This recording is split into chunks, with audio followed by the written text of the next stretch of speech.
Bueno, vamos con la última mesa de las jornadas antes de la charla de clausura, por supuesto. Y en este caso, quisiera tener una pequeña palabra con el moderador de la mesa número 9, que se llama Actualizamos la Urgencia, que es Agustín Julián Jiménez, que le tenemos aquí. Agustín Julián no necesita presentación, o sea que tampoco me voy a extender, pero lo que sí que quisiera decir es que ahora estamos, bueno, yo todavía no porque soy muy joven, pero la gente más longeva está recibiendo los títulos de urgencias por correo y es una cosa muy, muy bonita. Y tenemos la suerte en Castilla-La Mancha de tener a uno de los grandes responsables de que la especialidad de urgencias sea una realidad. Y entonces me gustaría que Agustín Julián, en primer lugar, nos pusiera un poquito, nos contextualizara de cómo está la situación de la urgencia en España ahora mismo, cómo vamos. Y creo que el auditorio debe darle un gran aplauso a este señor, que tenemos una suerte enorme de contar con él aquí hoy.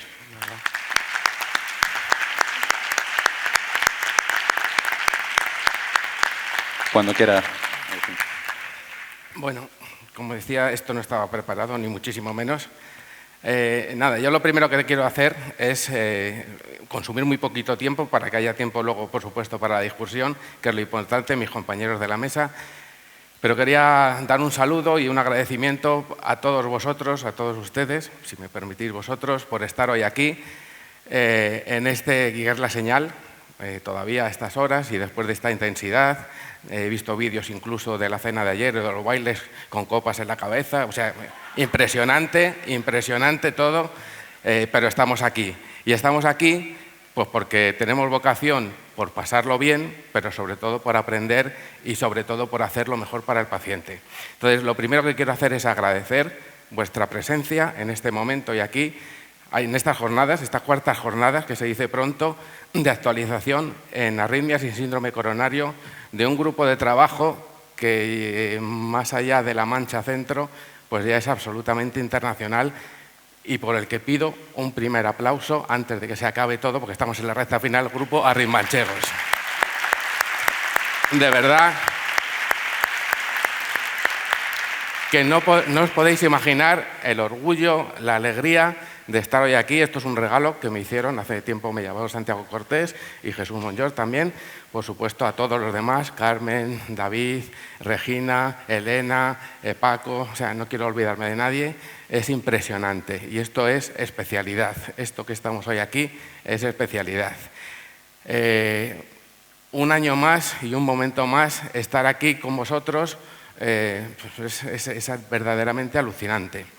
Por eso, darles la enhorabuena, daros las gracias a vosotros por estar aquí y, desde luego, eventos como este marcan la necesidad de que los próximos primeros 82 residentes de Medicina, Urgencias y Emergencias, desde luego que se les reserve una plaza aquí para estar el año que viene, porque sin duda va a ser uno de los lugares ideales donde van a formarse. Así que, hecho ese alegato y comentando un poco lo que decía Jesús, simplemente mostrar en el momento en el que estamos. Como sabéis, hace ya 10, 11 días se están recibiendo correos electrónicos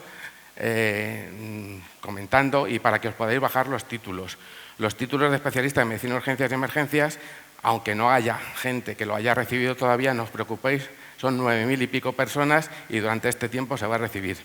En este momento hay 82 plazas de residentes que se van a coger y se van a tener que elegir próximamente, alrededor de dentro de un mes, y que van a representar los 82 primeros residentes de un programa formativo que, bueno, por la travesía que hay que hacer por el desierto para que se organice y se valide por todas las entidades que tienen que hacerlo en un programa formativo de una nueva especialidad, que ya está definido, pero tiene que ser aprobado y todavía tardará entre 3 y 4 semanas en ser publicado.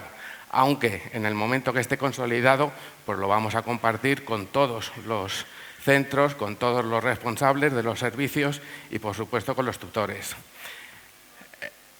En este momento, simplemente decir que, bueno, se abre un nuevo escenario. hay una nueva etapa. Hoy hemos estado hablando de síndrome coronario, muchas veces de los códigos que son absolutamente imprescindibles, código parada, politrauma, ictus, sepsis, el de síndrome coronario, y que empiezan donde empiezan y acaban donde acaban, eso es evidente.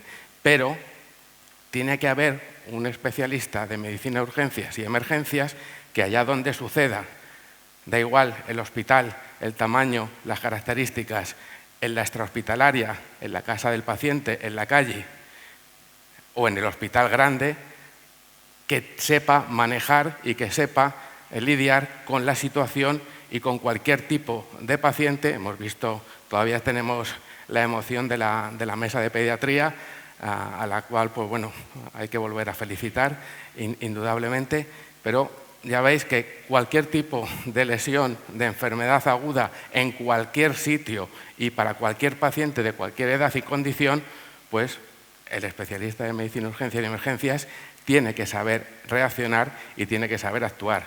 Pues todo eso es el paradigma de lo que significa la especialidad y lo de los 3 escenarios. Cualquier tipo de hospital que sea el útil o el definitivo o el de la resolución y cualquier situación o lugar. Por supuesto, tenemos muchísima ilusión todos. Antes he estado hablando con algunos futuros tutores. Estamos esperando a los nuevos residentes de una forma inmediata y que va a ser así. Y quedan muchísimas cosas por hacer, pero sobre todo lo que queda por hacer ahora, una vez que el programa ya esté en la mesa, el itinerario formativo, ya sepamos por dónde va a rotar y qué cursos y qué pues, jornadas o eventos como esta son recomendables o son obligatorias o lo que sea, ahora queda lo más importante. Y aunque parezca mentira, y es verdad, y yo estoy seguro que va a ser así, vuelvo a repetir por la ilusión que he visto hoy y que estoy viviendo pues, todas estas semanas al hablar del tema de la especialidad y los nuevos residentes, es nuestro compromiso, el compromiso de vosotros, el compromiso nuestro de los que tenemos que acompañar al residente desde su llegada a nuestros servicios. Como una especialidad nueva, pues habrá muchas cosas que iremos descubriendo y que iremos adaptando y que iremos cambiando. Pero lo fundamental ahora, una vez que tenemos la guía, el protocolo, el algoritmo, la línea, la dirección, el mapa, etcétera, etcétera, es quién conduce. Y nosotros vamos a conducir ese coche o ese vehículo con el residente. Así que, como estamos absolutamente convencidos que todos tenemos la misma ilusión y las mismas ganas de orientar y de ser tutores y además mentores de los residentes, no hace falta pedirle a nadie el compromiso. Lo que hace falta es, desde aquí, que esta es mejor atalaya que esta es imposible, daros las gracias a todos y solamente intentar que se cumpla un deseo. Pues que el año que viene, por estas mismas fechas, ojalá haya 82 residentes de medicina, urgencias y emergencias ahí sentados que disfruten, aprendan y quieran estar aquí con todos nosotros. Muchas gracias, de verdad, y si me permitís, empezamos la mesa, que ya me estoy poniendo nervioso.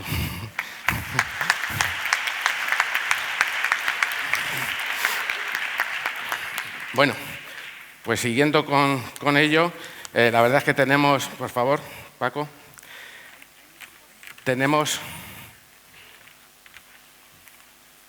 la suerte de tener, y esto es así porque lo he visto y están concedidos los títulos a 3 especialistas de urgencias y emergencias, aunque no lo hayan recibido, que están aquí en nuestra mesa con nosotros. El doctor Francisco Tembori Ruiz, pues una persona pues también muy conocida y un experto de toda la vida de SEMES Andalucía, pero sobre todo le conoceremos más probablemente por su labor en el hospital donde es jefe, en el Hospital Virgen de la Victoria de Málaga, y por su prolongadísima trayectoria y exitosa trayectoria en el grupo de cardiopatía isquémica de SEMES, aparte de pues, que ha estado en 1000 batallas más en la Secretaría de Investigación y Desarrollo, etcétera, etcétera. Así que, para hablarnos de esos electros que salvan vidas, como decíamos antes también en pediatría, en situaciones donde la cuestión o el registro no está claro, pues tenemos hoy a nuestro amigo, el doctor Francisco Tembori, nuestro amigo Paco. Paco, por favor, cuando tú quieras. Muchas gracias, Julián. Bueno, Yo quería empezar dando las gracias a Jesús, que un año más ha contado conmigo. La verdad que me encanta la jornada, darle enhorabuena por el éxito. A mí me llamó por verano, él es muy previsor, y me dijo, Paco, dame un tema que sea interesante, que sea novedoso, que tú quieras hablar. Bueno, yo le dije, mira, esto de los electros de riesgo, de los patrones de obstrucción de miocardio, de no hablar de STEMI, esto es un tema muy novedoso. Lo que no me dijo es que había 3 charlas previas a la mía que iban a hablar del tema. Entonces, cuando yo he estado viendo lo que se ha hablado aquí, digo, ostras, yo casi voy a hacer un resumen, porque es lo que me toca. Pero bueno, intentaré, no te digo no repetirme porque va a ser imposible, porque hoy mismo se ha estado hablando de esto, pero bueno, darle un poquito como esta visión de resumen. Esto se pasa aquí, ¿no? Perdón. Vale. Bueno, yo que llevo ya, como sabe Julián, muchos años en el mundo de la urgencia, pues cuando yo empecé a ejercer urgencia, ya por el año 89, creo recordar, bueno, cuando veríamos un síndrome coronario teníamos esta clasificación, infarto sin Q o infarto con onda Q. ¿Por qué? Porque no se hacía nada especial para parar la progresión del infarto. Se estabilizaba el paciente, pero no había tratamiento de reperfusión y al final decíamos, pues se ha quedado con una onda Q o se ha quedado sin una onda Q, y mientras pues estaban monitorizados, iban deteriorando la función ventricular y había poco que hacer. Yo he tenido la suerte de vivir la época de la reperfusión. Allá por los años 80, 90 empezaron a aplicarse tratamientos fenolíticos y después de la reperfusión pues cambió un poquito en función del electro, que ahora vamos a ver por qué. Se clasificó electro elevado, electro no elevado, en función de los marcadores, infarto, no infarto, y al final, bueno, con onda Q, sin onda Q, que yo creo que tiene poca importancia hoy día, pero que sí tuvo. Y esto ha cuajado muchísimo, ha cuajado tanto que es lo que seguimos hablando hoy día y es lo que seguimos haciendo. Y seguimos haciéndolo porque cuando se empezaron los tratamientos de reperfusión, que eran la fenolisis, entonces apenas había angioplastia, no había laboratorios de angioplastia disponibles. Los estudios buscaron no que reperfundieran, no ver cómo había quedado la arteria, sino un impacto sobre la mortalidad. Y efectivamente consiguieron disminuir globalmente. No se hacía división al principio si tenía el ST elevado o no ST elevado, se ponía fenolítico cuando sospechaba que el paciente iba a tener un infarto, y bueno, y consiguieron un buen NT sorprendente, que cada 56 pacientes salvábamos una vida. Pues muy pocas cosas consiguen esto. Lo que pasa que después vino un poquito los análisis del a quién se estaba salvando vida o no, y se vio que efectivamente donde tenía más impacto eran los que elevaban el ST. Mientras que los que descendían o los que supuestamente tenían electro normal, no había grandes diferencias, pero no mejoraba. Y aquello, pues bueno, bajó el NNT bastante y dijimos, los ST elevados son los que hay que poner y los que hay que echar el resto en el código infarto y los que tenemos que tratar. Pero hoy día se está viendo y se ha visto que esto no es suficiente. Y nosotros como médicos de urgencia, como especialistas en urgencia, tenemos que montarnos este carro obligatoriamente, tenemos que aprender a mirar el infarto de otra forma, mirar el infarto como si tiene un infarto de arteria oclusiva o de no arteria oclusiva, porque eso nos va a permitir recuperar un porcentaje de pacientes que habíamos dejado aquí sin tratar y reperfundir, un porcentaje de pacientes que supuestamente tienen electro normal, pero que si lo vemos con lupa somos capaces de buscar electros que tienen cosas que nos permiten hacer, y también, por supuesto, algunos STEMI que estamos tratando, que tienen repolarización precoz, que tienen hipertrofia, que tienen lesiones reumáticas y que los tratamos con fenolisis, que no tenían indicación, con angioplastia que no tienen, o fenolisis y que no tenían indicación. Por tanto, lo que vamos es acotando.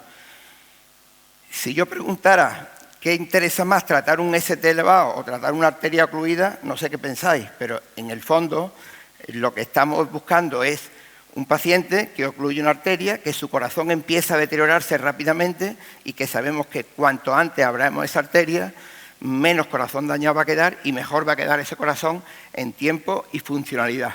Por tanto, el concepto es no electro, que el electro nos ayuda porque es un buen predictor el ST elevado, pero sí arteria ocluida. Estos son los criterios que hoy día existen para decir que un paciente tiene un síndrome coronario agudo con elevación del ST o un STEMI, pero lo que se está viendo o lo que se ha visto es que no identifican de manera fiable a todos los pacientes que ocluyen una arteria. ¿Por qué? Porque tenemos entre un 25 y un 30% que son falsos negativos, que decimos no tienen arteria ocluida y después la van a tener, y también porque tratamos a pacientes que tienen alteraciones supuestamente que elevan el ST y que no eran infartos, que eran alteraciones eléctricas que habíamos tratado como eso. Por tanto, esto es lo que nos exige, es decir, esto es una parte que no es desdeñable, pero tenemos que intentar en ese electro, que es lo que nos permite la primera decisión, mirar más profundamente, ver si existen patrones que nos permitan detectar pacientes que sospechemos que tengan la arteria ocluida. ¿Y eso tiene importancia? Pues fijaros, esto es un registro de pacientes con infarto sin elevación del ST. Fijaros que de todo este registro, a los que se le hicieron, vieron que había 10.000 pacientes, de casi 40 y pico mil pacientes que tenían la arteria ocluida, y lo que concluyen es que si no tiene ST elevado, pero sí tiene una arteria ocluida, tienen mayor riesgo de mortalidad y tienen más eventos adversos mayores, y lo que concluye el artículo dice hay que mejorar porque está claro que con el simple electro y el ST elevado no es suficiente. Y si vemos esto, fijaros que de los síndromes coronarios sin elevación del ST, a todos estos pacientes le hicieron cateterismo y fijaros que prácticamente casi el 30% tenían una oclusión completa de un vaso o casi completa con muy mala circulación colateral, el 27%, y si nos vamos a los territorios era principalmente en lo ocluido, el territorio inferior, que sabéis que coge la circunfleja, la cara posterior, pero también la posterior, la anterior, la que eso. Y claramente los pacientes que tenían la arteria ocluida tienen menos supervivencia que los que no la tienen, con lo cual es un grupo que hay que tratar. Por tanto, sabemos que hay no STEMI que tienen oclusión coronaria y que eso representa alrededor del 25 o 30, y los registros nos dicen que pueden ser más, y que el ST elevado no es suficiente para valorar si tenemos un paciente con una arteria ocluida. Y también, lo que he dicho, que existen STEMI, ST elevado, que son falsos positivos porque tienen otra serie como repolarización, pericarditis y todo esto. Yo recomiendo esta página, no sé si la conocéis, la del doctor Emil, que es una página estupenda, hay miles de electros. Este es un defensor del concepto OMI, de oclusión, de infarto miocardio oclusivo. Al que le guste esto, meteros aquí y bichearla porque es una maravilla, y él es el que hace este manifiesto, que lo podéis bajar allí, que es el manifiesto OMI, que está aquí poniendo un electro, como diciendo, oye, esto hay que reivindicarlo, porque si seguimos así vamos a seguir igual y vamos a perder un 30% de pacientes que podíamos... eso. La dualidad es, ¿seguimos con STEMI, no STEMI, o cambiamos a oclusión de arterias o no oclusivo? Y hoy día la tendencia clara es que vamos a esto. ¿Qué nos dice la guía? Estos son de la guía última del 2023. A los que no tienen ST elevado, aquí le tenemos que hacer un cateterismo inmediato, es decir, como si lo tuvieran. Bueno, pues nos dicen a los que tienen inestabilidad o shock cardiogénico. Fijaros, muy importante no olvidar la clínica.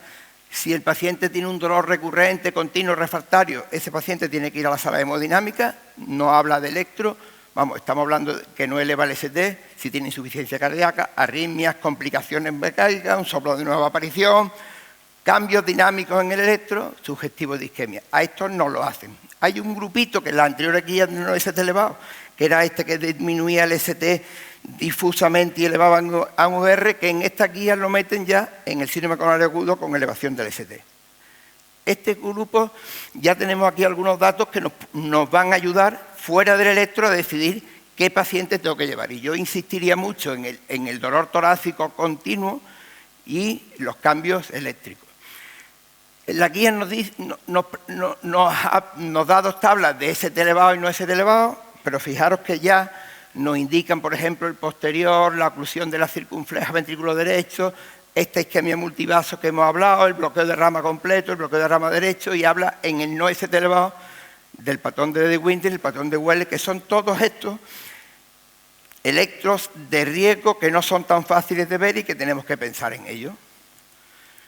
Por tanto, la dualidad es, yo ya no tengo que pensar eleva el ST o no, que sí, cuando es evidente lo está elevando y si creemos que es por un infarto y con la clínica debe ir a la sala, pero tenemos que pararnos un poquito a pensar y decir, si mi paciente no ha elevado el ST y está con dolor torácico, mi paciente puede tener una arteria coronaria ocluida y en función de eso decidir. Por tanto, hay que hacer un esfuerzo en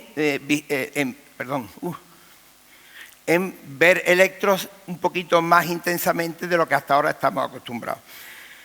Hay mucho publicado, este artículo lo recomiendo también, está muy bien, habla de las posibles electros de riesgo de no ST elevado que tenemos que tener presentes. Ahora lo vamos a ver todo un poquito, voy a ir un poquito rápido. Porque de esto ya... ¡Uy! No vea. Perdón. Está llenado esto, voy a ponerlo aquí. Esto cuesta abajo. Bueno, fijaros, vamos a ir hablando un poquito. El patrón de Wellen es un patrón de reperfusión. Son pacientes que han ocluido la arteria coronaria en un momento dado, la han abierto, pero sabemos que esa arteria tiene un altísimo riesgo de reocluirse. Tiene dos tipos de patrón, el patrón tipo A, que tiene esta onda bifásica en V2, V3, o el patrón tipo B, que es como un paso posterior, una onda T más profunda y invertida y profunda. Es un patrón que hay que tener presente, que cuando lo veamos debemos contactar con hemodinámica y no esperar a que se infarte definitivamente. Otro dato muy importante es las ondas T hiperagudas. Sobre esto hay mucho. Hay publicaciones que no he traído por acá que incluso tienen reglas de cómo medir la onda T para saber si es hiperaguda o no. Fijaros que aquí he puesto mucha onda T que yo estoy seguro que si la viéramos así a secas diría, esto no tiene nada, y sin embargo lo tiene. Yo recomendaría que sobre todo relacionáis con ondas de base amplia que terminan simétricamente, que son picudas, y relacionarla con el complejo QRS. Si el complejo es pequeño o la onda T es más grande que el complejo y la relación es así, pues pensar que pues, es la fase inicial de un infarto y es el mejor momento para que a este paciente se le abra una arteria. Aquí tenemos la onda T de Winter, que es otro electro de muy alto riesgo. Fijaros que tiene también un descenso del ST en la cara anterior, en las derivaciones anteriores de V1, V3, una depresión del ST con una pendiente ascendente, como con un punto J abajo, unas ondas T picudas que le siguen, un patrón de alto riesgo, una descendente anterior, proximal que se está ocluyendo y que cuanto antes tiene que estar en hemodinámica, no eleva el ST, desciende el ST. Este patrón es poco frecuente, pero es como si tuviera una lesión que se ve elevado aquí en D3. El concepto de ST elevado son dos derivaciones continuas, más de 1 milímetro, exceptuando, habéis visto en V1, V2 y V3, que tienen que ser un poquito más y en función del sexo, pero en este caso nada más que hay una pequeña elevación en V3, que muchas veces poco de eso, porque contrarresta una lesión subendocárdica que está en otro terreno, que está como impidiendo que se vea bien. En este caso lo que hay es un ascenso muy pequeñito, nada más que entre, y un descenso generalmente también no excesivamente marcado en las derivaciones anteriores, V4, V5 y V6. Es otro patrón de alto riesgo, es un patrón de un paciente que debe ir a la sala de hemodinámica porque tiene una arteria coronaria ocluida que hay que tratar de forma inmediata. Este de la bandera sudafricana, que también es muy llamativo, deciros que la bandera sudafricana se ve si tenemos un electro de este tipo. Los electros que hacemos en los hospitales generalmente tienen 4 derivaciones o más derivaciones, no se vería así, es para verlo en electro, y fijaros que hay una elevación en 1 y AVL que no es muy llamativa, también puede estar en V2 y un descenso en V3. Es una oclusión de la primera rama diagonal. La circunfleja, sabéis que la zona posterior y la circunfleja es la zona que menos se ve en los electros, que más nos cuesta. Por eso cuando digo que lo primero, si el dolor persiste y el paciente tiene electro normal, ese paciente es un paciente que seguro está ocluyendo una arteria y ese paciente tiene que ir a hemodinámica. Bueno, este es otro patrón que hay que tenerlo presente. El tema de los bloqueos, el bloqueo bifascicular, es decir, bloqueo de rama derecha y el bloqueo anterior izquierdo, presentado de nuevo. Es difícil saber si disponemos de electro previo o no, pero yo diría que Si ves un paciente que tiene un bloqueo de rama derecha y tiene un hemibloqueo anterior no conocido previamente y un dolor torácico típico, probablemente o casi con total seguridad está haciendo una obstrucción de una arteria coronaria y es un paciente que debe ir a sala de hemodinámica y no debemos estar haciendo estroponina y debe ser así. Y bueno, porque la DEA probablemente se está ocurriendo. Si tiene elevación suele ser concordante con el pico más alto del complejo, tanto si es derecho como si es mi bloqueo anterior. Y los criterios de mi bloqueo derecho lo tenéis aquí, no lo voy a decir. Otro electro que se pasa con frecuencia, no se ve como ST elevado, es la zona posterior del corazón. Yo diría que cuando veáis un descenso del ST en cara V1, V2, V3, un descenso, pensar que con seguridad y tiene clínica, siempre tiene que ir acompañado de clínica, no podemos ver electro sin ver la clínica del paciente, pensar que está haciendo un infarto posterior. La recomendación de la guía es que en estos casos se hagan, cuando tiene dolor torácico, dice la guía, y el paciente y el electro no nos dice mucho, hacer posterior y derecha siempre, en este caso con más razón porque estamos viendo. Si hacemos unas posteriores seguro que lo veamos. Muchas son circunplejas. Fijaros, esto es la distorsión del complejo terminal, otro signo precoz de que se está ocluyendo una arteria, en concreto la descendente anterior izquierda. Habitualmente hay alteraciones que se ve este piquito de onda J, son complejos un poquito anchos. Fijaros, este electro, puse los dos porque fijaros que este lo informa como repolarización normal, no sé si desde ahí lo veis. El mismo electro hecho un rato después lo informa como un posible infarto. Bueno, cuando no veáis onda S y tenga este empastamiento sin una onda J, pensar también que está haciendo un infarto y que es un paciente que si está con clínica y veis este electro así, es un paciente que debe ir o comentarlo con hemodinámica. Bloqueo de rama izquierda, bueno, esto de nueva aparición o no, tampoco es una cosa que esto nos dice. Yo creo que el que tiene bloqueo de rama izquierda tiene derecho a tener un infarto, como lo tenemos derecho todos, y pensar que porque lo tuviera antes no va a hacer un infarto es un gravísimo error. Si tiene un bloqueo de rama izquierda y está con clínica, pues probablemente ese paciente debe ir a una sala de hemodinámica, sobre todo si el dolor persiste. Pero hay unos criterios eléctricos que son los criterios de Garbosa y ESMID modificados, en los que nos dice, fijaros en este caso, lo voy a explicar, aquí en V4 un complejo pequeñito que mide 6 milímetros, un ascenso pequeñito de 2 milímetros, pero si explicamos los criterios de ESMID, que ahora vamos a ver, son sugestivos de que está haciendo un infarto. Los criterios de Garbosa, de Elena Garbosa, una ritmóloga alemana, son claros, elevación concordante o descenso concordante de al menos 1 milímetro ya es suficiente, y si es discordante, ella fijó 5 milímetros, pero en mí después dijo no tiene que ser 5 milímetros, tiene que ir un poco en razón del porcentaje del tamaño del complejo QRS, y en función de esa razón, si es de más de 0,25, pues cumple criterios de infarto, de bloqueo de rama izquierda, de infarto. Hay unos criterios que a mí me gustan mucho, que son los de Barcelona, que son iguales los dos primeros, los concordantes, y el discordante lo que nos dice es que, fijaros en el electro que hemos visto antes, si hay un complejo pequeñito de 6 milímetros, como el que hemos visto, y ya asciende o desciende 1 milímetro, es suficiente, perdón, el discordante 1 milímetro, es suficiente para decir que tiene un infarto. Otro electro de alto riesgo es este, yo lo he traducido como remolino porque la verdad es complicado traducirlo con mi afán de ponerlo todo para que lo entendáis. Bueno, es también una sospecha de una obstrucción de la coronaria, descendente, y bueno, lo que vemos es que como si estuviera haciendo un remolino, porque nos llama la atención que habitualmente si asciende el ST en cara anterior, debería continuar el ascenso por cara anterior y sin embargo desciende. Son además cambios sutiles, no son grandes subidas y predomina mucho más el descenso, pero esta pequeña subida aquí en cara anterior con este descenso es que está haciendo un subendocárdico frente al epicárdico que está haciendo, y por eso se ve con este patrón, que es otro patrón de muy alto riesgo.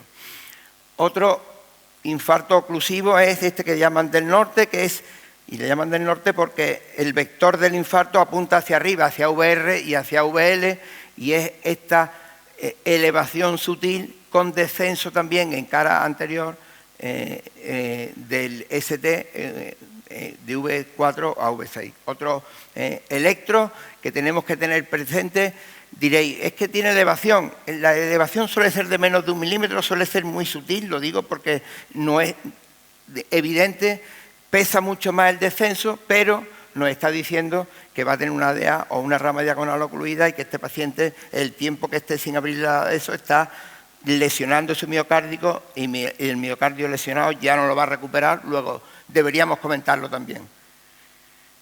Bueno, y ahora ya voy a poner una serie de electros simplemente para que vosotros desde ahí os hagáis una idea. Me gustaría que participar, pero no es posible participar, con lo cual voy a ir diciendo yo, no sé qué os parece el electro, pero fijaros, esto es un patrón de Wellens tipo A, con una T claramente anterior disminuida. Este es un patrón de Wellens también tipo A muy llamativo para que veáis electros de este tipo. Este patrón de sospecha de tronco coronario izquierdo, este descenso generalizado del ST, que antes estaba en las guías de no ST elevado y que la última guía es de tanto riesgo este electro que lo han metido en el ST elevado, porque si un tronco coronario se ocluye es incompatible con la vida, la coronaria izquierda coge el 80 y tantos % del miocardio. Yo he vivido en directo una oclusión de un paciente en espera de que viniera el hemodinamista de un tronco coronario. Se me paró y no hubo narices de sacar a este paciente para adelante a pesar de todos los esfuerzos, a las 4 de la mañana, y además administrativos de mi hospital Panamá INRI. Y el hemodinamista llegó a los 2 minutos, estuvo conmigo luchando por el paciente y no hubo forma. Esto cuando se ocluye una coronaria izquierda, estos son los que se quedan por la calle y no se reaniman. Bueno, AVR elevado, descenso en más de 6 derivaciones. No olvidarlo, esto es un patrón tipo A de Wellens, esta onda bifásica aquí en cara anterior, son pequeños matices que tenemos que aprender como médicos de urgencia a valorar y a tratar. Un patrón de Winter, fijaros este ST descendido con este ascenso rápido, estas T picudas, no hay una elevación del ST, pero se está ocluyendo una arteria y hay que ponerlo rápido en sala de hemodinámica. Uy, he pasado más de... Bueno, aquí tenemos también, este paciente tiene...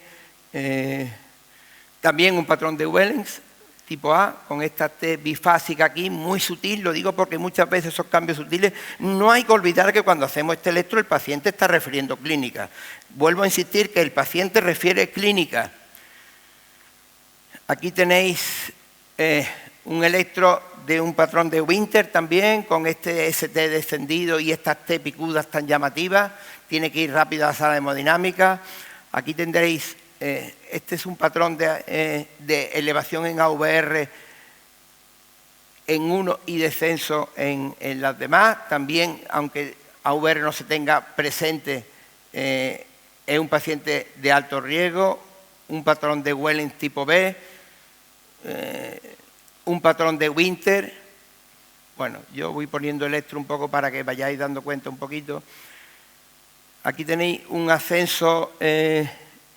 en V6, un descenso en cara anterior, esto no me acuerdo bien, pero lo que es, pero un paciente que tiene, yo creo que tiene un patrón aquí de Wellens también, con un bloqueo de ramas.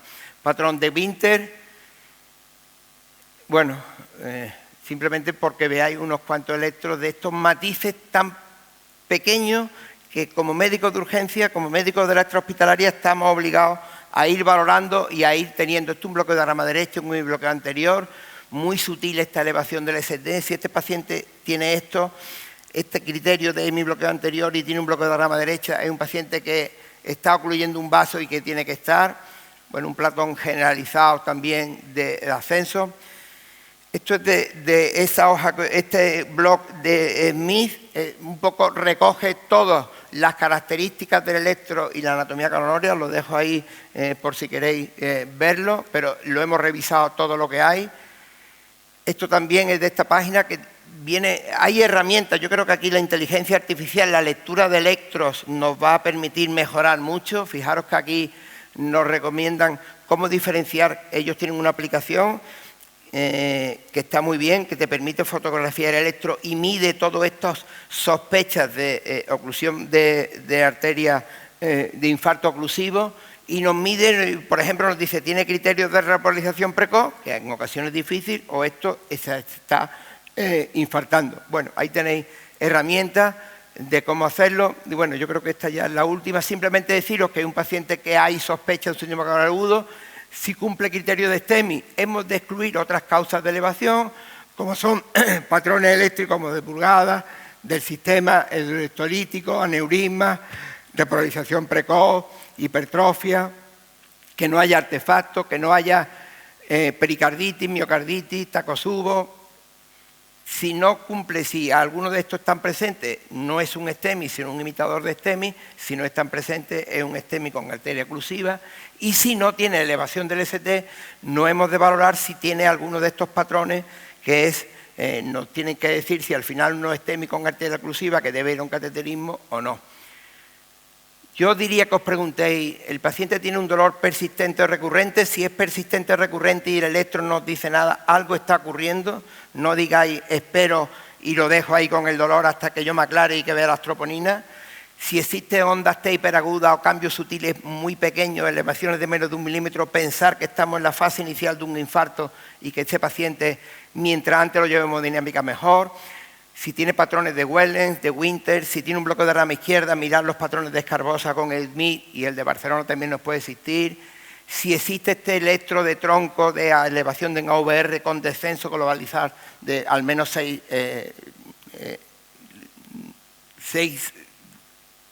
derivaciones. Si la clínica es sugestiva y aunque el ST sea normal, pensar que algo está ocurriendo, no pararos ahí. Si los síntomas empeoran y no mejoran lo mismo, la clínica es importante también. Los infartos posteriores no olvidarlos, la inestabilidad hemodinámica y eléctrica. Y lo he dicho, si hay discrepancia, pensar que algo está ocurriendo y que el paciente tenemos que tomar decisiones, y una de ellas es pensar en estas posibilidades. Y yo creo que con esto termino. Muchas gracias. Gracias, doctor Tenbury. Junto con el universo infarto de esta mañana y la mesa anterior, que por cierto no nos hemos quitado las gafas todavía, de pediatría, de emociones en pediatría, pues la verdad es que ha sido un complemento ideal para todo lo que hemos visto hoy. Pues y a continuación, pues también tenemos la suerte de tener otro especialista en medicina de urgencias y emergencias, a otro amigo, a otro experto que seguro que es conocido por todos vosotros en el ámbito de la ecografía clínica y en el ámbito de la medicina de urgencias. Aparte de coordinador de COSEMER de Cataluña, pues y directivo y responsable de WinFocus en España, pues tiene una dilatadísima trayectoria y experiencia y conocimiento en lo que tiene que ver con la ecografía, cuando no sabíamos algunos lo que era la ecografía, pero además de evolucionar a la parte dicotómica de tiene o no tiene para poder actuar y decidir de una forma rápida, pues ahora hoy nos va a hablar no solamente ya de una visión transversal y decidir algo, sino además cómo la ecografía se ha postulado ya y es una herramienta absolutamente imprescindible, no solo para decidir y diagnosticar, aunque sea con el sí o no, sino además para ir evolucionando el tratamiento del paciente y el manejo del paciente en función de la respuesta y cómo se va viendo de una forma dinámica, ¿no? Así que con muchísimo placer, por favor, José Ramón Alonso Viladot, cuando tú quieras. Muchas gracias, Agustín. Agradecer a Jesús y a toda la organización por haberme invitado hoy aquí. Ya me ha presentado Agustín de sobras, así que lo único que todo el mundo... mi nombre es José Ramón Alonso, efectivamente, pero nadie me conoce bajo este nombre. Todo el mundo me conoce como Jota. Trabajo en el Hospital Clinic, ¿vale? Y como conflicto de interés únicamente he de revelar mi pasión por las habilidades no técnicas y por la ecografía, que creo que me han cambiado mi vida profesional. Y desde ese punto de vista, bueno, pues hay que tenerlo en cuenta en la exposición. Desde hace muchos años ya la ecocardiografía está postulada como abordaje al shock. Quien lo permitió fue Jensen y Sloth. Estos dos autores publicaron este artículo y permitieron, digamos, que la ecocardio fuera una herramienta no solo del cardiólogo, sino que lo introdujeron en intensivos y a partir de aquí pues empezó a promulgarse en otros ámbitos, como el de urgencias, por ejemplo, y fundamentalmente lo que pretendían es que de un solo vistazo tengas mucha más información para entender tu paciente que está hemodinámicamente inestable. Y aquí veis 4, digamos, patrones clásicos de un patrón hiperdinámico, que puede ser por hipovolemia o vasoplegia, arriba a la izquierda, arriba a la derecha de fracaso ventricular izquierdo, que en nuestro medio de adultos, si nos quitamos las gafas, corresponde habitualmente a isquemia miocárdica. Abajo a la izquierda de un taponamiento cardíaco se ve claramente, aunque no tengáis experiencia en ecocardio, pues el derrame pericárdico y cómo este derrame pues intenta colapsar especialmente las cavidades con menos presión, que son las cavidades derechas, y abajo a la derecha un patrón de fracaso ventricular derecho, que no siempre tiene que ser por tromboembolismo pulmonar, aunque suele ser lo más frecuente, pero estos serían los 4 patrones que ya nos delimitan bastante bien qué tipo de shock tiene nuestro paciente. A raíz de ahí empiezan a desarrollarse muchos más protocolos. Si tenéis un nombre molón y una idea, se puede publicar, porque fate significa pues, como destino, ¿no? Rush es como ir pues, rápido, así que todos los protocolos suelen tener un nombre impactante. Y Weingart diseñó este protocolo que incluía ecocardio con otra ecografía multiórgano, para delimitar todavía mejor el tipo de shock que tenías delante, y en algunos lugares lo realizan los paramédicos para saber a qué hospital deben de llevar a su paciente en función del tipo de shock que están abordando de forma inicial. Este abordaje inicial, no nos engañemos, lo que solemos hacer en estos pacientes es empezar una carga de fluidos y después podemos hablar al respecto en general cuando tenemos un paciente chocado, pero desde hace años, no sé si conocéis la curva de Bellamy, se vio que la hipovolemia mata, efectivamente, pero también la hipervolemia. Y este es el problema, hasta qué punto son los fluidos más óptimos. De todas las posibilidades de fluidoterapia, por tiempo, no vamos a hablar de la nutrición, ni del reemplazamiento de fluidos, ni del mantenimiento, sino que nos centraremos en la resucitación de fluidos, siempre pensando en evitar la sobrecarga de fluidos. Y esto es lo que Malbrain y colaboradores intentan expresar desde hace unos años con el esquema Rose Concept, con el concepto Rose, que es resucitación, una fase inicial de sobrecarga de fluidos probablemente, pero porque el paciente está hipoperfundido y estamos escalando rápidamente en la terapia. Después pasamos a una fase de optimización donde el balance ya debería ser neutro, no debería ser todavía positivo en fluidos. Una fase de estabilización más tardía, seguramente está ya más en la UCI, en urgencias nos quedamos en la R y parte de la O la mayor parte de las veces, pero la parte de estabilización debería ya ser de desescalada y podemos hablar de ello, pero en la UCI se sigue a veces administrando sobreadministrando fluidos en esta fase, pero deberíamos ya ir entrando en un balance negativo para pasar a la fase finalmente de evacuación propiamente dicho, la última etapa de estabilización del paciente para que pueda pasar a una sala convencional, donde claramente el balance debería ser negativo para recuperar un poco la volemia que tenía al principio antes de tener la patología que tuviera, especialmente en el shock séptico, que quizás es el más complejo y sobre el cual nos basamos para hablar de todo ello. Cuando hablamos de hipovolemia, o de un shock, habitualmente pensamos en el shock séptico porque suele ser el 60% aproximadamente de todos los shocks en general, pero esto depende un poco dónde trabajes.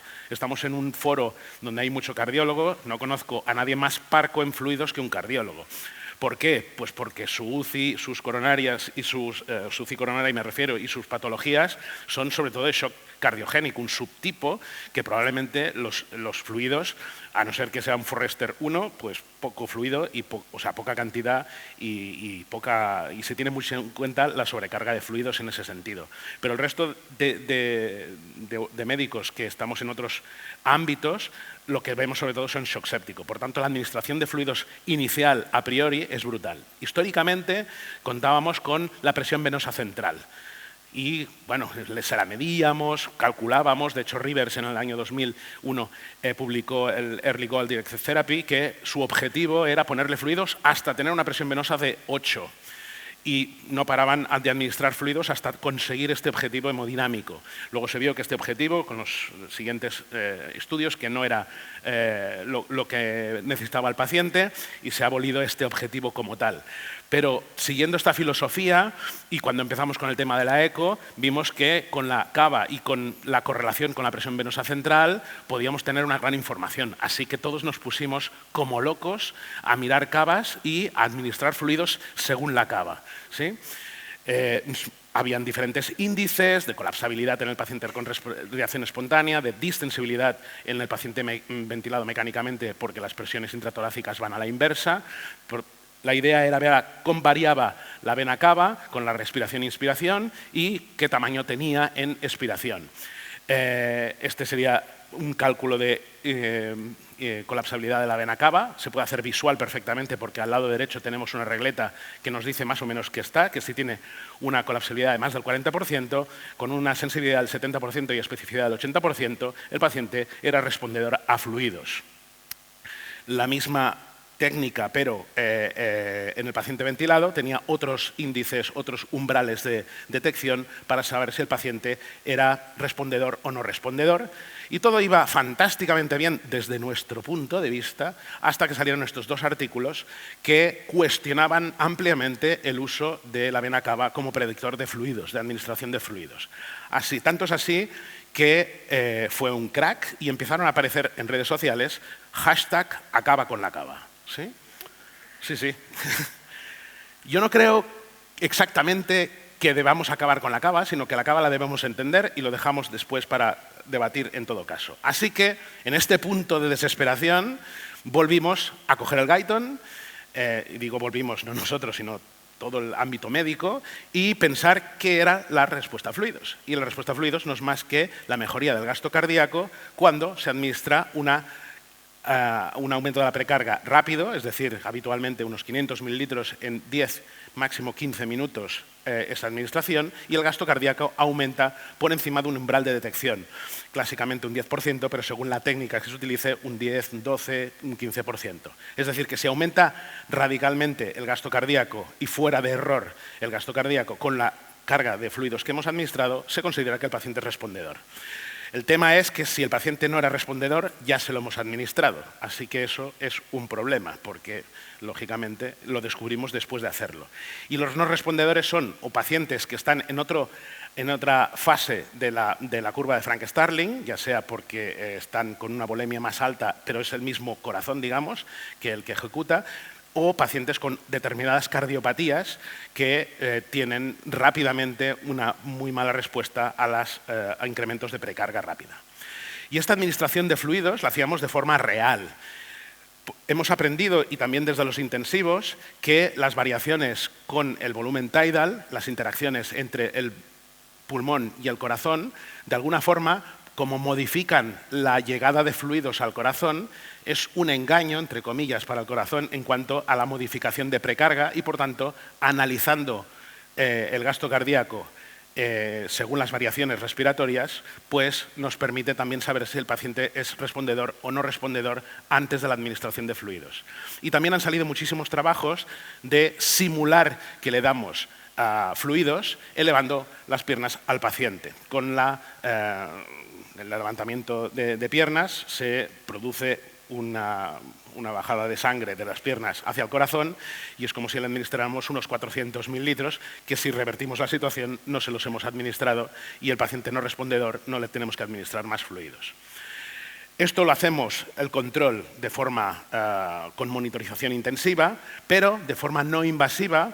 Podemos recordar qué es el gasto cardíaco y lo hemos venido haciendo o lo hemos empezado a hacer de forma no invasiva con la ecocardiografía. ¿Cómo? Pues lo hacemos con la integral velocidad-tiempo y os explico. El gasto cardíaco, si es el volumen sistólico multiplicado por la frecuencia cardíaca, ¿qué es el volumen sistólico? Pues el volumen del miocardio que se eyecta a través del tracto de salida del ventrículo izquierdo. Con lo cual, si esto es un cilindro, o lo suponemos que es un cilindro, el volumen es el área de la base multiplicado por la altura. Si el área de la base es la distancia de aquí a aquí y es un cilindro, por tanto, esto es el diámetro, dividido por 2 elevado al cuadrado multiplicado por pi, tenemos la base y la distancia, es decir, la altura del cilindro sería la distancia sistólica, y como las velocidades modifican en poco tiempo, no podemos hacer una regla rápida que hacemos habitualmente con las distancias cuando vamos a una velocidad constante, que es hacer una multiplicación, sino que si las velocidades son variables, lo que hay que hacer es una integral de estas velocidades para que nos dé la distancia a la cual llega la sangre, y lo calcula la máquina. Nosotros no tenemos que hacer cálculos raros, ¿vale? Y esto nos da un valor, ¿vale? Teniendo en cuenta que el tracto de salida del ventrículo izquierdo antes y después del fluido no va a variar, pues lógicamente las variaciones estrictamente de lo que sería la integral velocidad-tiempo antes, aquí nos da 17, y después de la administración de fluidos nos da casi 23, pues si varía más de un 10, 12, 15%, el paciente es respondedor a fluidos, con cualquiera de las maniobras que habíamos comentado. Así que tranquilamente le podríamos administrar fluidos al paciente. Existen, para que no sea tan complejo, existen variaciones simplificadas de la velocidad integral tiempo. Fijaros que esta curva, lógicamente, cuando se reduce, no solo se reduce la curva, sino que la altura propiamente de la curva también se reduce. Así que es una forma de simplificar el cálculo, y en vez de ver tener que hacer la integral velocidad-tiempo y que haga el cálculo la máquina para ir más rápidos, viendo la evolución del pico, pues también puede hacerse de esta manera. Si no sabemos hacer ecocardio, se ha validado la integral velocidad-tiempo carotidia, siempre y cuando no existan obstrucciones en medio, estenosis aórtica grave, insuficiencia aórtica grave, etc.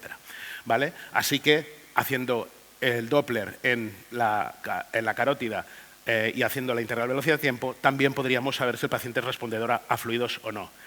Y nos subimos al carro y hemos empezado a modificar protocolos existentes, como el que ya habíamos hablado antes, y ahora ya no hablamos de RASH solamente, sino de RASH VTI con la integral velocidad-tiempo para integrarla, e incluso los anestesiólogos de la UCI quirúrgica de mi hospital elaboraron este protocolo basado exclusivamente en la VTI para poder hacer un manejo integral del shock, lo cual también podemos dejar después para la discusión si debemos dejar o no un algoritmo en manos de un número medido. Ahí lo dejo y luego, si queréis, en el debate lo podemos elaborar. Pero fijaros que cuando encontramos algo, ¡buah!, de cabeza con ello. Esto es lo que hallamos cuando el paciente francamente está hipovolémico. Pero ¿qué pasa si nos pasamos?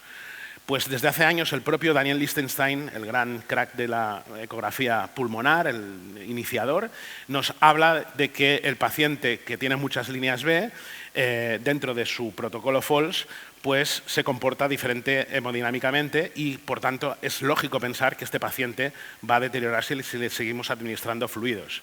Y nuevo cambio de mentalidad, llega Vivian Soligny y colaboradores y publican el famoso protocolo VEXUS, que es un protocolo validado en cirugía, en postoperados de cirugía cardíaca, que lo que hacen es mirarle el Doppler a nivel de la suprahepática, Doppler en la vena porta y Doppler intrarrenal, en el parénquima renal, para ver variaciones de ese Doppler. Y según las variaciones de ese Doppler, encontraron que se asociaba, cuando el paciente estaba congestionado, y lo veían con las variaciones del Doppler, tenía mayor fracaso renal y, por tanto, mayor mortalidad los pacientes. Así que sí que es relevante la congestión, y tenemos hoy en día herramientas de medida, aunque sea discutible si todos deberíamos medir el mismo Doppler y el score es correcto o no, y también puede quedar para el resto. Pero es que además VEXUS no es fácil de hacer, no es tan sencillo. En situaciones de hepatopatía, la porta pues, se comporta de otra manera. En situaciones con obstrucción urinaria, el Doppler renal se comporta de otra manera. Y las suprahepáticas, el Doppler no es nada fácil de analizar si no tienes un electrocardiograma conectado al ecógrafo. Por tanto, es complejo, y tenemos formas, hoy en día estamos pensando formas de simplificar el VEXUS, pero la idea es simplificar algo que es complejo, pero sobre todo que nos dé un índice de cuánto congestivo está nuestro paciente. Así que quizá estamos pasando una fase de, quizá nos deberíamos olvidar bastante de los fluidos o ser más parcos a la hora de administrar fluidos, o no, pero en definitiva lo que sí que estamos empezando a hacer, especialmente en el paciente en shock séptico, es ver parámetros de perfusión y parámetros de congestión. Y dentro de los parámetros de perfusión, el análisis del VTI para administrar fluidos sería interesante a realizar. ¿Lo debemos hacer desde cero en todo paciente? Pues probablemente no. Si tenemos un paciente claramente que es un hemorrágico, un hipovolémico claro, pues podemos iniciar los fluidos. Pero el estudio Phoenix nos demostró de alguna forma que tenemos un sesgo cognitivo a la hora de administrar fluidos. En cuanto tenemos un paciente hipovolémico, tenemos tendencia a administrar fluidos sin mirarle nada. Y la idea sería, como mínimo, una escala de valoración, aunque sea, como dice el estudio Andrómeda 1, el tiempo de relleno capilar, para saber cuántos segundos tenemos antes y cuántos segundos tenemos después de la administración de fluidos. No es ecográfico, pero es un gran marcador de perfusión. Y mirarle algo más, aunque sea la cava precisamente, para saber si el paciente va a ser tolerante o no a fluidos. ¿Por qué es importante eso? Pues porque muchos pacientes que son respondedores a fluidos, y también lo estamos viendo, a pesar de ser respondedores, ya tienen signos de sobrecarga. Con lo cual, a la vez, estos pacientes son los que habrá que valorar hasta qué punto seguimos sobrecargándolas y aumentando la morbimortalidad por este motivo, porque habrá que balancearlo con cómo esté de perfusión en este sentido, ¿vale?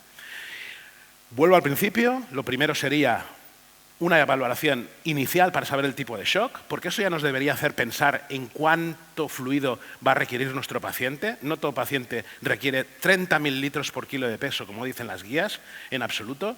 Hemos de tender a una medicina personalizada, y personalizada no solo por patología, sino también por individuo, pero sí que evaluar un primer vistazo el corazón para saber hemodinámicamente cómo está nuestro paciente, nos hace entender qué tipo de fluido y cuánto fluido vamos a administrar en cada uno de los subtipos de shock. Y podemos contar con herramientas que nos simplifican el trabajo, así que no hace falta pensar mucho de mierda, tendré que aprender a hacer el VTI en todos los pacientes, y será complejo porque existen ya tanto la inteligencia artificial nos permite hacer VTI en tiempo real en algunos ecógrafos, solo tienes que pillarle la apical 5 cámaras y él pone el Doppler y te dice el valor, pero también hay dispositivos como el que tenéis en pantalla que hace el Doppler carotidio a la vez del Doppler venoso y nos sitúa en la curva de Frank-Starling en algún sitio a nuestro paciente. Sería como una especie de Forrester adaptado. Y no solo eso, sino que además cuando le administramos el fluido sabemos de dónde partimos y a dónde llegamos con nuestro paciente.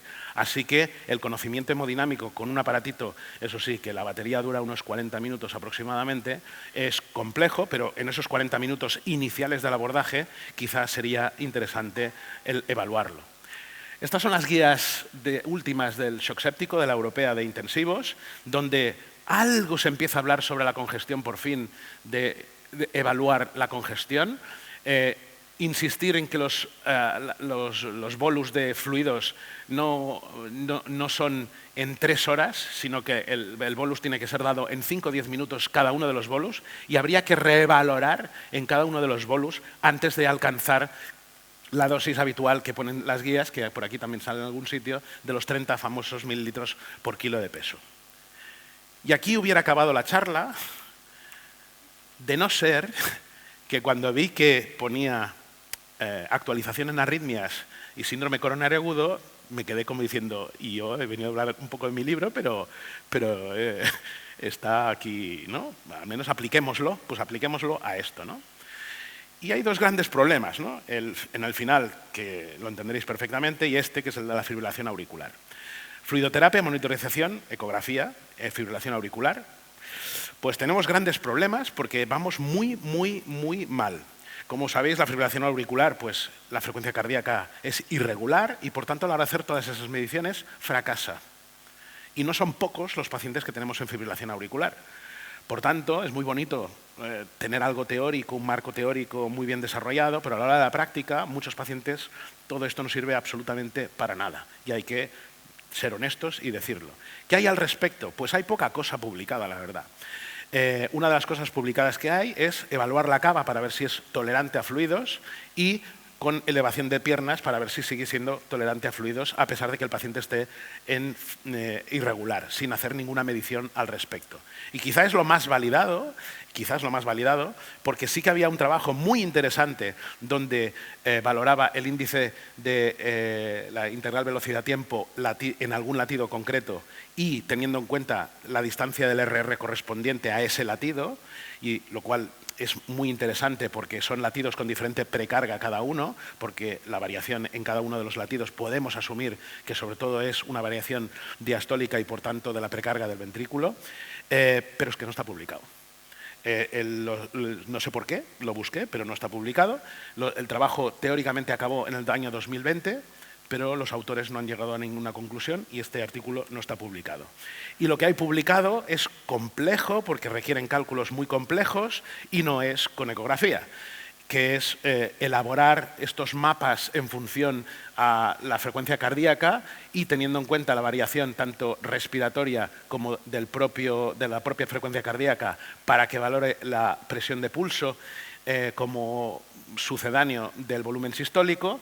Y en función de estos mapas decide una máquina, después de haberle puesto un modelo cuadrático polinomial, que me cuesta de explicar porque me cuesta de entender, pues decide si el paciente es tolerante o no. Así que fijaros si vamos vendidos en fibrilación auricular con la administración de fluidos en resucitación. Y la siguiente cuestión era la segunda parte, que ponía síndrome coronario agudo, y de esto conocéis, supongo, Forrester, que era la clasificación hemodinámica del infarto agudo de miocardio clásica desde los años 70, y Kim y colaboradores reconvirtieron Forrester en Forrester ecográfico, calculando el índice cardíaco a través del gasto cardíaco no invasivo con ecocardiografía y la presión enclavada pulmonar como límite para saber los 4 patrones de shock, el caliente y seco, caliente y húmedo, frío y seco, frío y húmedo, en vez de hacerlo con la presión enclavada pulmonar hemodinámicamente invasiva, con una recta de regresión en base al análisis del Doppler de la onda E dividido por E', con repercusión de esta clasificación en la morbimortalidad de los pacientes. Y esto se está empezando a ampliar no solo para el síndrome coronario agudo, sino para tener más datos pronósticos de la insuficiencia cardíaca, con índices mucho más complejos que no es estrictamente point of care. Pero parece que estas clasificaciones tienen de alto impacto en el factor pronóstico de los pacientes que nos llegan a urgencias. Y con esto sí, abro el debate, que he lanzado muchas ideas y cuando queráis. Muchas gracias. Efectivamente, muchas ideas y mucho de lo que podemos debatir, que haremos a continuación cuando terminemos las 3 presentaciones. Ahora le toca el turno también pues, a otra vieja conocida, urgencióloga de pro, de corazón y de toda la vida, y también especialista de medicina de urgencia y de emergencias, nuestra compañera Coral Suero Méndez, que en la actualidad es directora de gestión de la unidad de urgencias del Hospital La Sarquía de Málaga y que seguramente, aparte de eso, todos la conocemos pues por su vinculación y por su trayectoria y ya muchos años de trabajo en el grupo de cardiopatía, de arritmias y síndrome y síncope. El pasador está ahí. Y de SEMES Andalucía también.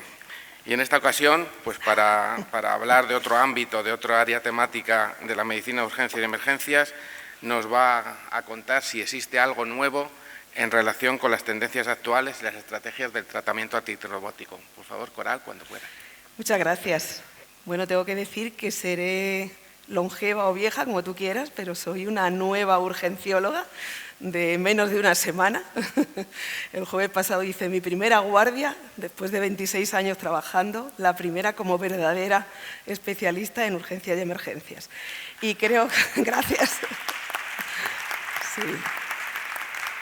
La verdad es que a estas alturas pensaba que ya ni me iba a ilusionar ese título, pero cuando lo vi en el ordenador y dije, uy, mañana tengo guardia en la huelga, no sé qué, me hizo una ilusión, vamos, increíble. Yo veía a cada paciente como si fuese la primera vez en mi vida que me ponía delante de un paciente urgente. Y bueno, dejando esto a un lado, cambiamos mucho el tercio, habéis visto electros, habéis visto ecografía, yo voy a hablar de pastillas, que es lo que probablemente sabemos hacer mejor y hacemos más.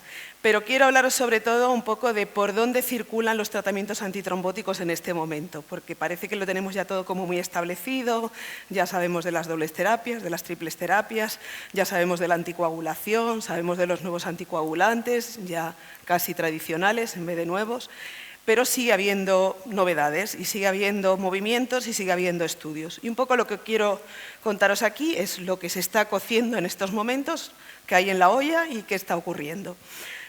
Vamos a empezar, por si alguno tiene prisa y se tiene que ir, voy a plantear por dónde va todo esto en este 2026 para que os llevéis por lo menos la idea general. El gran reto actual, sobre todo, es encontrar el equilibrio entre conseguir eficacia antitrombótica y no generar hemorragias, ¿no?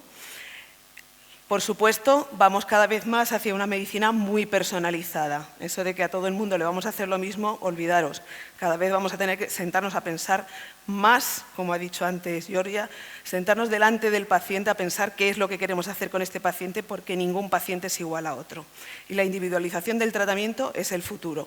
Estará en nuestras manos, nos ayudará la inteligencia artificial, pero eso es lo que viene. Por supuesto, hay que optimizar la elección del fármaco. Antes teníamos un arsenal más cortito, cada vez tenemos más fármacos. Empezábamos desde los inicios de solamente tenemos nuestro querido y amargante Sintrón, a la actualidad con los anticoagulantes orales de acción directa, heparinas de bajo peso molecular, la aspirina, los inhibidores de trombóticos, las terapias combinadas, bueno, muchísimos fármacos para elegir. Hay que optimizar también nuevas terapias en desarrollo, que es lo que al final os contaré algunos de los fármacos que están a punto de empezar a llegar. Inhibidores del factor 11-11 activado, que tienen menos riesgo hemorrágico potencial. Casi todos protocolos más cortitos de doble terapia tras las intervenciones coronarias percutáneas. Hay que intentar ir hacia tratamientos más cortitos y de menor riesgo para nuestros pacientes. Y mucho a estrategias también de desescalada terapéutica, no mantener a los pacientes eternamente con fármacos que generan en ellos riesgos. Y, por supuesto, seguir insistiendo, y este es un gran caballo de batalla, mejorar la adherencia y la calidad de vida de los pacientes, intentando que los esquemas sean más sencillos, pautas más simples, dosis únicas. La ventaja, ya conocemos, de los anticoagulantes orales, que es la ausencia de monitorización, y continuar con la educación del paciente e incluso seguimientos de monitorización digital. Y ¿qué es lo que estamos ahora mismo, qué es lo nuevo y qué es lo que está ocurriendo ahora mismo en el ámbito de los estudios? Pues os voy a hablar más o menos, voy a formar como 4 grupos de lo que ocurre en síndrome coronario agudo, de lo que ocurre en fibrilación auricular, 2 pinceladas sobre algunas cosas sobre prótesis valvulares, sobre un tema que no se trata casi nunca en los congresos y creo que también es importante, que es qué hacemos con las mujeres embarazadas que tienen problemas cardíacos. Y finalmente os hablaré un poco de lo poquito que llevamos del 2026, ya veréis que siguen ocurriendo cosas a gran velocidad. Del síndrome coronario agudo, bueno, pues os traigo este estudio, el Target First. Es un ensayo aleatorizado que lo que hizo fue coger y comparar primer mes de doble terapia en los 2 grupos de pacientes. En uno de ellos, al mes, lo dejamos en monoterapia y el otro continuamos con doble terapia. Son pacientes que han sido sometidos a una intervención coronaria percutánea reciente, a una revascularización, que han tenido un infarto, se siguen durante 11 meses. Es un estudio, en todos ellos os voy a decir de dónde viene el estudio, parece una tontería, pero a mí me gusta saber dónde han buscado y qué es lo que han analizado. Y se publicó muy recientemente, en noviembre del 2025. Bueno, pues ¿cuál fue el resultado? Se analizan sobre todo pacientes de bajo riesgo que han tenido un infarto agudo de miocardio y han sido sometidos recientemente a revascularización y, como os he dicho, unos se mantienen con doble terapia durante 1 año y el otro al mes se suspende la doble terapia, se mantiene en una monoterapia con el inhibidor, el clopidogrel, el ticagrelol, el que se haya decidido, casi todos eran clopidogrel. Bueno, pues el resultado, como veis ahí, es que no hubo inferioridad en cuanto a los eventos cardiovasculares cuando los pacientes los dejamos en monoterapia con respecto a la doble terapia durante 1 año entero. Y sí una menor incidencia de sangrado. Luego parece que es prometedor la idea de que los pacientes, al menos los de bajo riesgo, con 1 mes de doble terapia es suficiente y luego los mantenemos en monoterapia. Tan importante es la reducción del sangrado que, aunque parecía que los eventos que se reducían no eran muchos, cuando se analizaron bien, se llegó a un 54% de reducción de sangrado en monoterapia. Luego creo que esto es como apabullante, ¿no? Otro estudio, el NeoMindset.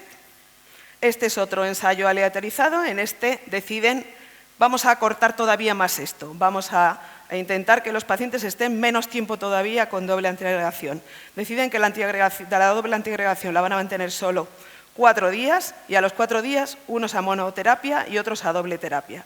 Eran lo mismo que anteriormente, pacientes sometidos a una revascularización reciente, 3.400 pacientes, se siguen durante un año. Este estudio lo hacen en Brasil y lo publican, al igual que el otro, en noviembre. Sorpresa, tampoco era gran sorpresa, descubren y confirman que aunque queremos reducir las terapias, no siempre podemos reducirlo todo. En este caso, la reducción de la doble terapia antiagregante con aspirina el primer mes y dejándola en solo 4 días genera mayores problemas trombóticos, por lo tanto refuerza la necesidad de esa doble terapia reciente tras el acontecimiento del síndrome coronario agudo reciente.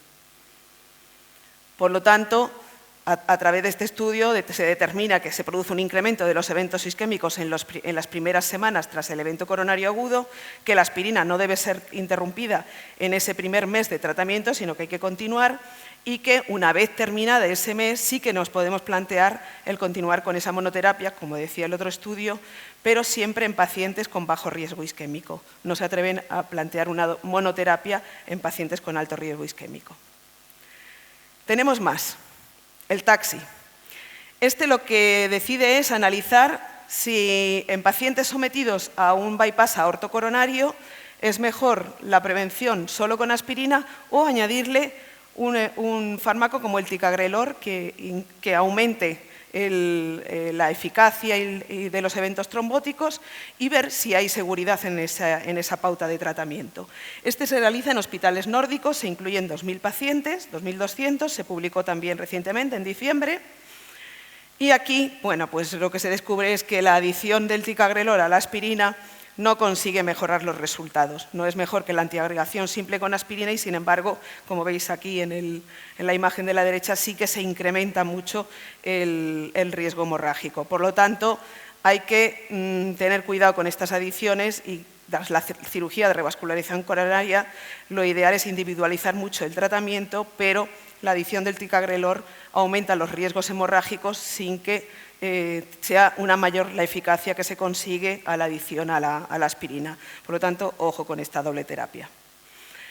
Continuamos, y esto sí que creo que a la gente de urgencia nos interesa mucho, sobre todo a los que trabajáis en extrahospitalaria. Llegan nuevos fármacos, se está analizando el zalunfiban subcutáneo. Este es un fármaco que en este estudio, en el Celebrate, se estudia su eficacia, analizan hasta en un 80% el fármaco se administra en prehospitalaria, en las ambulancias. Es un inhibidor de la glicoproteína 2B3A y se hace su administración en pacientes con sospecha de síndrome coronario agudo con elevación del ST. Se incluyeron casi 2.500 pacientes. Este es un estudio a nivel internacional, incluye todo tipo de países, se publicó también recientemente. Y bueno, los resultados del ensayo Celebrate nos dicen que la utilización del zalunfiban aumenta o mejora clínicamente la reperfusión y el flujo coronario una vez que llegan a la hemodinámica y por lo tanto parece que es un fármaco bastante prometedor de cara al futuro, sin que haya grandes riesgos, no hay un aumento de riesgos hemorrágicos y sí que se produce incluso a lo largo del primer mes después de realizar la revascularización, una reducción de complicaciones de eventos adversos mayores. Y en fibrilación auricular. Bueno, pues en fibrilación auricular, lo más reciente y más interesante, bueno, pues el Aquatic. El Aquatic lo que intenta es un estudio doble ciego en el que pacientes con fibrilación auricular deciden ser aleatorizados en 2 grupos. En uno se establece la terapia de anticoagulación que tenga el paciente habitual con adición de aspirina y en el otro se hace la anticoagulación habitual del paciente con un placebo. Este estudio se hace en pacientes con síndrome coronario crónico, con un elevado riesgo isquémico, en los que se decide ver si mejoramos la situación de estos pacientes con la adición de la aspirina a la anticoagulación. El alto riesgo isquémico está definido sobre todo por la anatomía coronaria, por un estudio hemodinámico realizado previamente. Se incluyen 872 pacientes, es un estudio realizado en nuestro vecino país, en Francia, duró 2 años. Bueno, este es un poco el esquema, placebo frente a aspirina en adición a la anticoagulación oral del paciente. Bueno, pues el estudio, la evidencia que da el estudio es que desaconseja absolutamente la adición de la aspirina a la anticoagulación, porque se producen muchos eventos hemorrágicos, carece de absoluto beneficio, incluso se puede decir que sería perjudicial. Por lo tanto, menos es más. Mejor dejar a nuestros pacientes con fibrilación auricular, por mucho que tengan un síndrome coronario agudo, solo con su anticoagulación, que con la adición de la aspirina. Y esto, bueno, pues puede sorprender un poco porque hoy en día todavía tenemos pacientes que nos llegan a veces con la adición de aspirina en síndrome coronario crónico asociada durante al menos un tiempo a la anticoagulación. Por lo tanto, la aspirina en estos pacientes a la basura. Tenemos más cosas. El Combine-AF.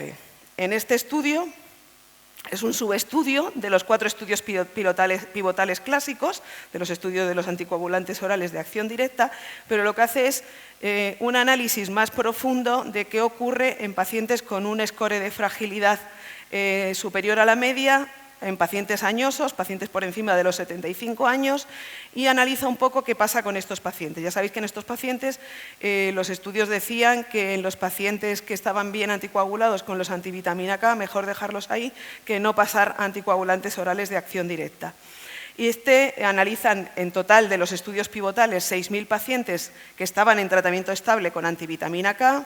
Se hace un análisis del total de los casi, más de 70.000 pacientes que había en los 4 estudios pivotales, y el resultado es pues, que después del análisis de qué ocurre con estos pacientes, no siempre la decisión de mantenerlos con los antivitamina K, por muy bien que estuviesen monitorizados y controlados, es la decisión idónea. Muchas veces es conveniente el hacer ese switch, incluso en estos pacientes, porque el estado de fragilidad, que en muchos casos nos lleva a actuar un poco con más tibieza en estos pacientes y a decir, bueno, dejamos sin anticoagular que anticoagularlo porque ya con esta edad y con tanta comorbilidad, bueno, pues no.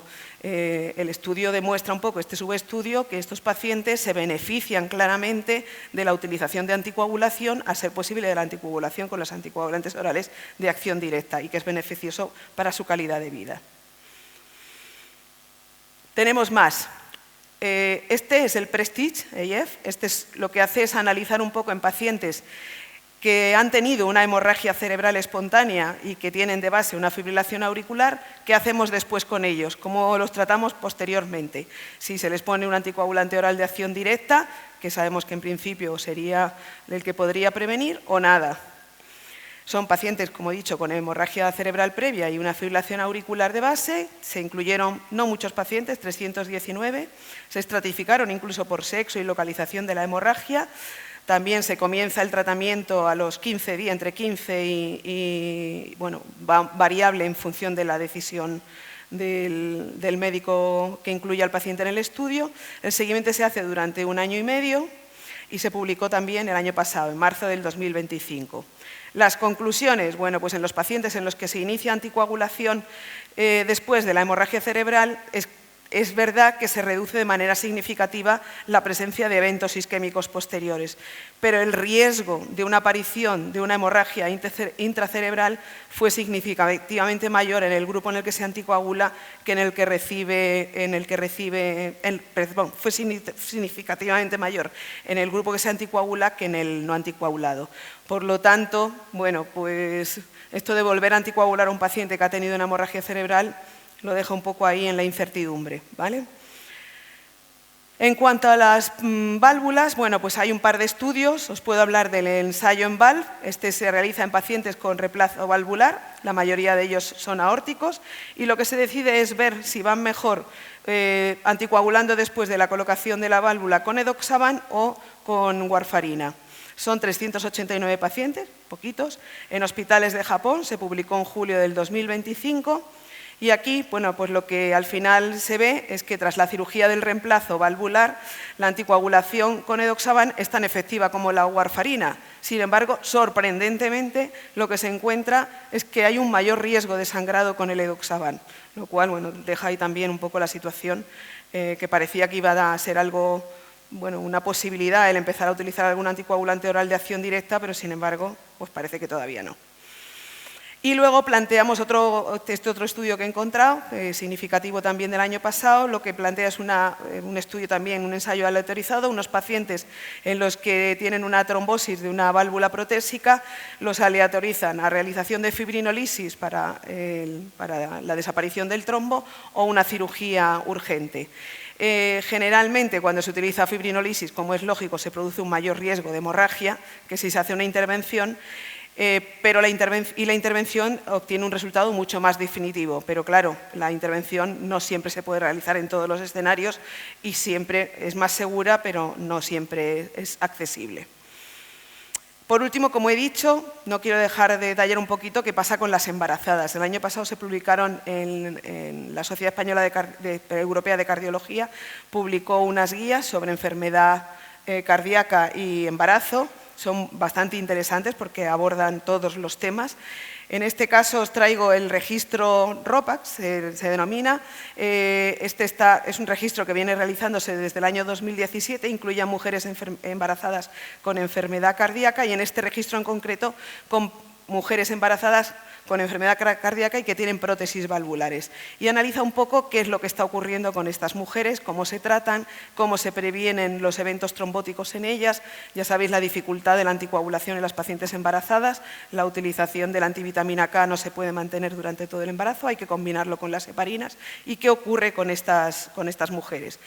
Bueno, pues este estudio al final lo que analiza un poco cuáles son las prótesis que más se trombosan, evidentemente mucho peor las metálicas que las biológicas, casi siempre las prótesis mitrales peor que cualquiera de las otras, y cuando analiza un poco el tratamiento antitrombótico, pues se encuentran con que resulta que las heparinas de bajo peso molecular aumentan el riesgo de complicaciones tromboembólicas en comparación con otros regímenes. Y entonces, bueno, plantea un poco el estudio que hay que seguir analizando en estas pacientes cuál puede ser la mejor estrategia a seguir. Son pacientes muy complejas en las que posiblemente al final, en la última parte del embarazo, lo ideal sea la heparina no fraccionada y monitorización continua de la situación tromboembólica. Y bueno, no quiero terminar sin hablaros de lo poquito que llevamos del 2026, que llevamos 2 meses, o sea, no llevamos nada, y sin embargo, pues cosas que han ocurrido. Pues se acaba de publicar el Oceanic Stroke, este es un estudio en el que lo que se ha analizado es la utilización de uno de los nuevos anticoagulantes, que estos sí que son nuevos, dentro de la gama de los anticoagulantes orales de acción directa, ahora llegan los inhibidores del factor 11 y el factor 11 activado, uno de ellos es el asundexian. Este es el ensayo en el que se ha analizado su prevención de los eventos isquémicos después en pacientes con fibrilación auricular y bueno, pues realmente está siendo bastante sorprendente porque la reducción es de hasta un 25% del riesgo de recurrencia de un ictus isquémico con este fármaco. Por lo tanto, el asundexian hay que tenerlo ahí en la cabeza porque si no hay ninguna complicación va a llegar. Y no es el único. Bueno, no quiero terminar, os voy a hablar ahora de otros que vienen después, no quiero olvidar también recordaros que acaba de publicarse el consenso, una republicación del consenso que se publicó en el año 2018 de las recomendaciones de cómo actuar periprocedimientos en los pacientes anticoagulados o antiagregados. Ya sabéis que en el 2018 casi todas las sociedades científicas, un montón, cardiología, hematología, urgencias, se reunieron para marcar unas pautas de actuación en los pacientes anticoagulados o antiagregados y cómo actuar cuando hay que suspender la anticoagulación o la antiagregación ante algunos procedimientos invasivos. Este documento, que fue un verdadero éxito, sin embargo, luego cuando llegó la vida real, resulta que parece ser que no lo utilizamos y cuando lo utilizamos encima lo hacemos mal. Tanto que se generó la idea de que empezaban o se fue percibiendo que la mala utilización estaba incluso llegando a provocar complicaciones en los pacientes con eventos trombóticos inesperados que tenían relación con la mala utilización de ese consenso. Entonces, la Sociedad sociedades científicas han vuelto otra vez a retomar el consenso, se han vuelto a sentar todas ellas, han vuelto a analizar la situación de estos pacientes, han vuelto a marcar unas pautas de actuación, esta vez parece que un poquito más claras, casi todas ellas, más sencillas, y bueno, os lo recomiendo como, vamos, yo diría como artículo de cabecera, ¿vale? En su momento hubo incluso una aplicación, una app que se utilizaba para, no sé si esta vez volverán a actualizarla, pero de momento el artículo está recién publicado en la Revista Española de Cardiología. Y bueno, lo que llega ahora mismo, pues también hay que decirlo, ya llegan los genéricos, ya empezamos a encontrarnos con que los 4 clásicos ya tienen copias, ya tenemos rivaroxabanes de distintas marcas comerciales que acaban de llegar y que ya se están comercializando. Y no deja de seguir avanzando esto. ¿Cuál es el futuro? Bueno, pues en el futuro pues tenemos fármacos como el Milvexian, es otro parecido, es otro inhibidor del factor 11 y factor 11 activado, tiene varios estudios en marcha, son los estudios Librexia, bueno, tiene más, pero bueno, estos son como los más significativos. Acaba de tener que suspenderse el Librexia en síndrome coronario agudo, porque parece que no, en un análisis interno del estudio, el propio laboratorio ha decidido suspender porque parece que no van a llegar al nivel de eficacia que se tenía planteado, pero siguen en marcha el Librexia fibrilación auricular y el Librexia stroke, que buscan pues eso, el beneficio tanto en fibrilación auricular de prevención de eventos tromboembólicos como post-ictus. Y no queda aquí esto, el abelacimab es un anticuerpo monoclonal que está ahí también a las puertas. Este es un fármaco que también, como anticuerpo monoclonal, actúa prolongando la inhibición del factor 11 activado. Este es un fármaco que también tiene un estudio del año pasado, el estudio Azalea en fibrilación auricular, y parece que sus resultados son bastante prometedores. Sobre todo, todos estos fármacos lo que están buscando es mantener la misma eficacia que teníamos hasta ahora, pero reduciendo al máximo los eventos hemorrágicos. Y hasta ahora parece que prometen ir por este camino. El abelacimab además tendría la ventaja de que es de administración subcutánea, se puede utilizar con una dosis incluso mensual, nada más. Y bueno, pues parece también interesante esa opción, ¿no? Y luego, bueno, pues otras terapias, nanomedicina, terapias robóticas, el futuro está ahí y vamos, yo si me preguntan, me gustaría dar un salto a 20 años, a ver qué estaremos haciendo dentro de 20 años en cuanto a las actuaciones trombóticas en nuestro paciente. Pero bueno, en vez de dar un salto al futuro, os voy a hablar de las conclusiones y vamos a dar un salto al pasado. Las conclusiones, pues que en el 2026 el campo del tratamiento antitrombótico sigue evolucionando, no está estático, y como he venido hablando hasta ahora, pues hay nuevos mecanismos farmacológicos con los inhibidores del factor 11A, actualizaciones de guías clínicas con nuevos esquemas de terapias antitrombóticas, más personalizadas, más basadas en riesgo clínico, en la estratificación del riesgo isquémico por las escalas tradicionales, la Grace y Crusade, la mayor individualización del tratamiento con el equilibrio entre el riesgo isquémico y hemorrágico y la combinación de fármacos clásicos, que ya podemos decir que los 4 anticoagulantes orales de acción directa que llamábamos nuevos anticoagulantes empiezan a ser los clásicos y nuevas estrategias. Y luego estrategias después de las intervenciones coronarias percutáneas en los pacientes con fibrilación auricular, en los que se tiende más a la monoterapia y a regímenes cada vez más cortos. Y como he dicho, termino dando un paso hacia atrás y volviendo hacia el maestro de los maestros, porque es que el Quijote tiene para todo y para todos. Y bueno, pues aquí tiene para nosotros, para los pacientes y para los médicos, sobre todo para los pacientes, en el que el Quijote, terminando ya cuando está a punto de fallecer, pues en conversaciones que tiene en sus últimos momentos de vida, habla con sus médicos y dice: el principio de la salud está en conocer la enfermedad y en querer tomar el enfermo las medicinas que el médico le ordena. Vuestra merced está enfermo, conoce su dolencia, y el cielo, o Dios, por mejor decir, que es nuestro médico, le aplicará medicinas que le sanen, las cuales suelen sanar poco a poco y no de repente y por milagro. Así que paciencia a nuestros pacientes. Gracias.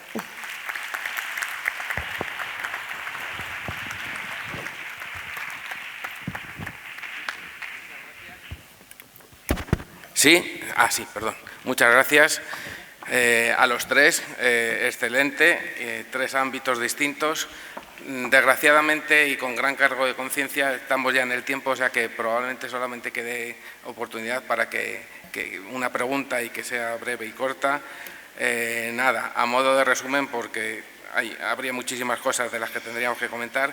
Se ha puesto sobre la mesa en la primera presentación por el doctor Tenbury, y ya lo habíamos hablado esta mañana, que quizás tenemos que redefinir la estrategia y además pues todos los protocolos que tienen que ver con el síndrome coronario agudo al hablar hoy en día de OMI o no OMI, más que la clasificación que tenemos, y sobre todo los aspectos pues a mejorar, los puntos clave para descubrir todas estas oclusiones ocultas que son necesariamente pues actuaciones que debemos llevar inmediatamente. Y todos esos factores que complican no solamente la interpretación de la clínica y el electro y en determinados pacientes, sino además lo que, como decíamos esta mañana y antes, pues sobre todo lo más importante, los falsos negativos que no pueden quedarse en el tintero. En cuanto a la fluidoterapia y en la presentación de Jota, pues qué decir, además ha tocado varias pinceladas de algo que a mí me apasiona, como sabéis, que es la sepsis y la miocardiopatía séptica y todo lo que tiene que ver, pues es que ha revolucionado de tal manera que la calidad de atención en la primera hora a un paciente séptico con lo que él hace, pues no tiene nombre, ¿no? Y una pregunta que se me queda en el tintero, pero ya lo hablaremos, fijaros, aprovechando pues esta situación que tengo aquí, que se nos ha quedado corto el poner para los residentes de urgencia y de emergencia solamente un mes dedicado a la ecografía clínica. Se nos ha quedado corto, pero nos quitaron un año, ¿no? Entonces, bueno, habrá que ver cómo, dónde, cuándo tenemos todos que actualizarnos y además enseñar a nuestros residentes.